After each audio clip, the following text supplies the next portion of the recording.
Habiba was different. She wasn't faster, stronger, or prettier. No, Habiba dreamed, and her dreams were different. They were glimpses of tomorrow.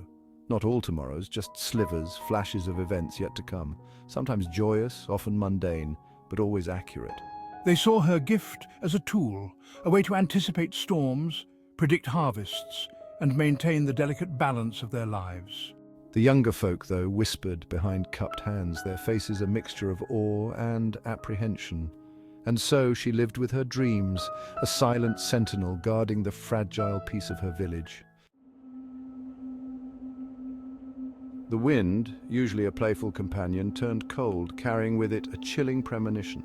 There was a change in the air, an unsettling shift that made the hairs on the back of Habiba's neck stand on end. Her dreams, once filled with images of everyday life, took on a darker hue. She saw shadows lurking at the edge of the forest, their forms indistinct but menacing. My dreams are never wrong, never misleading. They are a beacon, a warning system honed by generations of ancestral memory. Habiba knew she had to act, had to convince the village elders of the impending threat.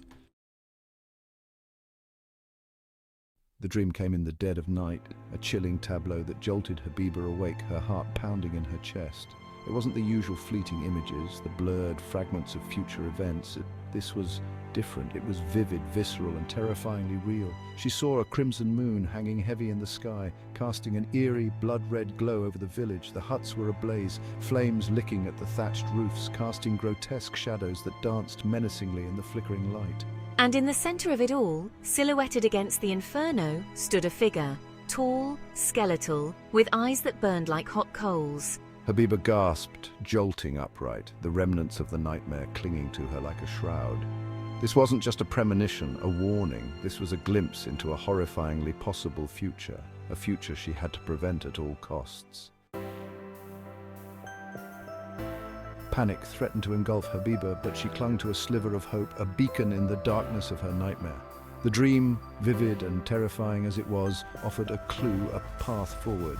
She had seen the figure, the harbinger of destruction, and in its malevolent presence lay the key to their salvation. The elders, keepers of ancient lore and forgotten traditions, might know something, anything that could help. But there was another, more unsettling aspect of the dream. The figure had used magic, dark and powerful, to unleash its wrath. They were facing a threat that lay beyond the realm of the tangible, an enemy that wielded forces ancient and insidious. They needed magic, potent and ancient, to counter the darkness, to shield themselves from the encroaching shadows. The village outcast, the one they called Old Mother Saba, lived at the edge of the forest, shunned and feared in equal measure. Her reputation preceded her, a weaver of spells, a conjurer of spirits, a woman who walked the line between the natural and the supernatural. But I knew better. I had seen the kindness in Old Mother Saber's eyes, the wisdom etched into her weathered face. Approaching the old woman's hut, nestled amongst the trees like a watchful guardian, Habiba felt a tremor of apprehension. The air crackled with an unseen energy, a tangible aura of power that sent shivers down her spine. As I recounted my dream, the nightmare that haunted my waking hours, Old Mother Saba listened intently, her gaze never leaving my face. The fate of the village, I realized, might very well rest on the words of this enigmatic woman. Old Mother Saba confirmed Habiba's fears. The figure from the dream was not a figment of imagination, but a malevolent entity, a jinn bound to the mortal realm, hungry for destruction.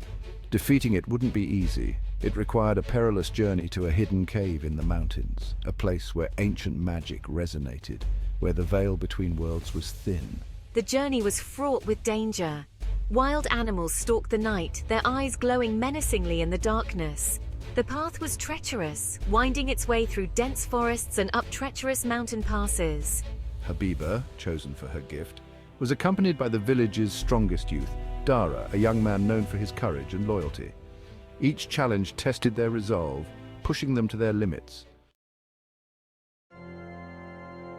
The air grew heavy as they neared the cave, a palpable sense of dread clinging to them like a shroud. The entrance was concealed behind a waterfall, its cascading torrent a thunderous roar that echoed through the valley. Stepping through the veil of water, they entered a cavern bathed in an eerie blue light. Strange symbols pulsating with an otherworldly energy adorned the cave walls, their meaning lost to the passage of time. The air crackled with power, raw and untamed, making the hairs on our arms stand on end. In the center of the cave lay a raised platform, and upon it rested a book, bound in ancient leather, its pages filled with cryptic symbols. But as Habiba reached for the book, a chilling voice echoed through the cavern, sending shivers down her spine. A figure materialized from the shadows, its eyes burning with malevolent intent. Fear threatened to cripple Habiba, but she clung to the hope, the desperate belief that they could still avert disaster. The book, heavy in her hands, pulsed with a faint warmth, a beacon of hope in the darkness that threatened to consume them.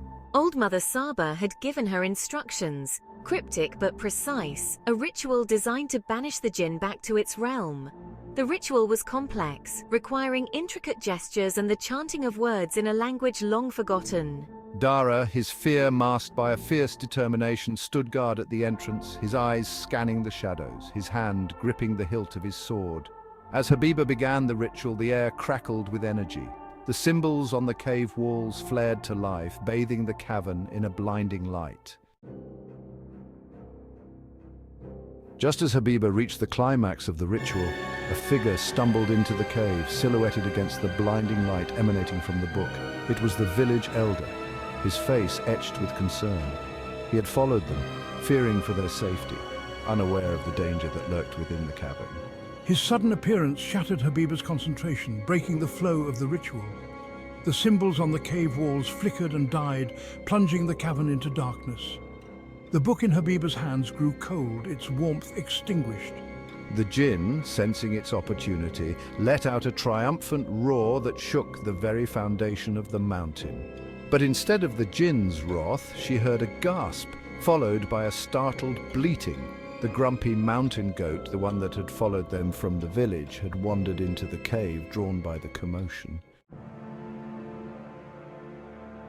The jinn, taken aback by this unexpected interruption, stared at the goat with a mixture of confusion and annoyance. It was a moment of pure absurdity, a clash of worlds so unexpected, so incongruous that it bordered on the hilarious. And then, to everyone's astonishment, the goat charged. It slammed into the jinn with surprising force, its horns connecting with the entity's midsection. Seizing the opportunity, Habiba, her mind racing, resumed the ritual. The symbols on the cave walls flared back to life, bathing the cavern in their eerie blue light. The jinn, weakened and disoriented, struggled against the power of the ritual, but it was too late. With a final ear-splitting shriek, it vanished, sucked back into the void from whence it came. News of the jinn's defeat spread through the village like wildfire. Relief, overwhelming and profound, washed over the villagers. They had been on the brink of destruction, their lives hanging by a thread, and Habiba, the girl who dreamed of tomorrow, had saved them. The village elder, his face etched with a mixture of shame and gratitude, apologized for his unintentional interference, his earlier skepticism forgotten in the face of their miraculous escape. He praised Habiba's courage, her quick thinking, and her unwavering determination. Old Mother Saba, her eyes twinkling with a mixture of amusement and pride, patted Habiba's hand. "The spirits work in mysterious ways, child," she said, her voice raspy with age. And so it was that Habiba, the girl who dreamed of tomorrow, became a legend in her village, her story passed down through generations. The village returned to its peaceful rhythm, the memory of the jinn fading into folklore. As for the mountain goat, it became a local celebrity, showered with affection and, of course, an endless supply of snacks.